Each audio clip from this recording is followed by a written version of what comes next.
त्यामुळे अत्यंत वेगानेही तो चालवत होता।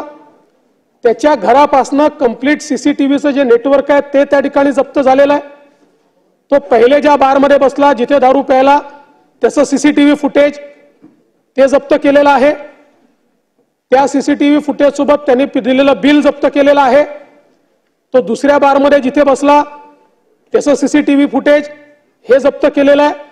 त्यामुळे लीगल आणि टेक्निकल एव्हिडन्स मध्ये आता कुठेही एव्हिडन्सची कमतरता नाहीये। हा सगळा एव्हिडन्स त्या ठिकाणी दिलेला आहे।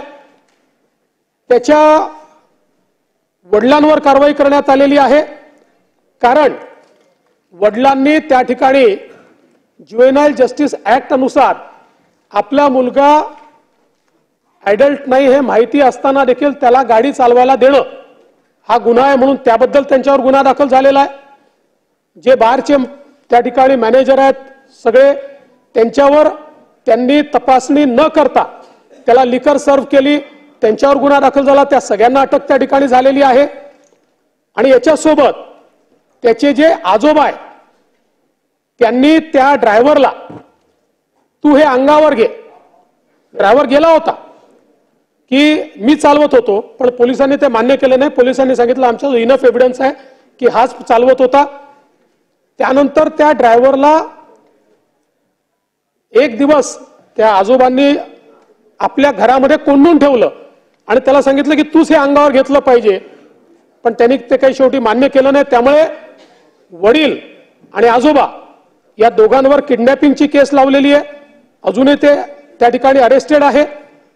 आणि या संदर्भात जे काही पोलीसचे अधिकारी आहेत, कारण याच्यामध्ये पोलिसांची चूक कुठे आहे? पहिली चूक ही आहे की ज्यावेळी त्याला 3 वाजता त्या ठिकाणी आणलं त्यावेळी त्याला मेडिकलला लगेच पाठवायला पाहिजे होतं, ते 8:30 वाजता त्यांनी पाठवलेलं आहे।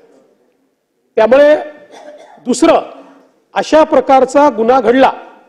नॉर्मली ऍक्सिडेंटमध्ये 304A लावतात, तो 304A लावला, पण त्यांनी पहिले वरिष्ठांना कळवायला हवं होतं, पण ते वरिष्ठांना त्यांनी कळवलेलं नाही। वरिष्ठांनी आल्यानंतर तो 304A चा 304 केलेला आहे आणि तो त्याच वेळी केलेला आहे। याचा सगळा रेकॉर्ड हा केस डायरीमध्ये आहे आणि म्हणून आपली ड्युटी नीट केली नाही या आधारावर त्यांना त्या ठिकाणी सस्पेंड केलेला आहे। यासोबत तुम्ही जो दुसरा प्रश्न विचारला त्या प्रश्नामध्ये जवळपास पुण्याच्या भागामध्ये 70 पब्सवर कारवाई केलेली आहे, ज्यांनी लायसन्सच्या अटी शर्ती त्या ठिकाणी काही ना काही प्रमाणात अटी शर्तींचं उल्लंघन केलं आहे। अशा 70 पब्सचे लायसन्सेस हे त्या ठिकाणी रद्द करण्यात आलेले आहेत। आणि त्यासोबत वेगवेगळ्या प्रकारे ज्या काही अटी आहेत त्या ठिकाणी आता ज्यांचे लायसन्सेस आहेत तिथे आर्टिफिशियल इंटेलिजन्स एनेबल्ड कॅमेरेज लावले आहेत। त्याची सुरुवात झालेली आहे, बऱ्याच ठिकाणी आता लागले आहेत।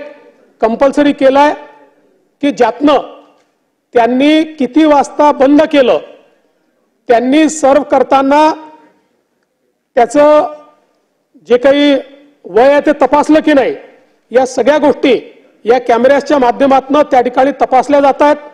आणि एंट्री देताना देखील एंट्रीवर त्याचं वय काय आहे याचा प्रूफ तपासण्याचे त्या ठिकाणी आता सुरुवात झालेली आहे। आणि हे सांगण्यात आलंय की समजा उद्या एंट्री दिली गेली आणि वय तपासलेलं नाही असं जर लक्षात आलं तर त्याची कारवाई लायसन्स रद्द करण्यामध्ये होईल आणि फौजदारी गुन्हा देखील दाखल होईल। अशा प्रकारच्या उपाययोजना देखील या ठिकाणी केल्या आहेत।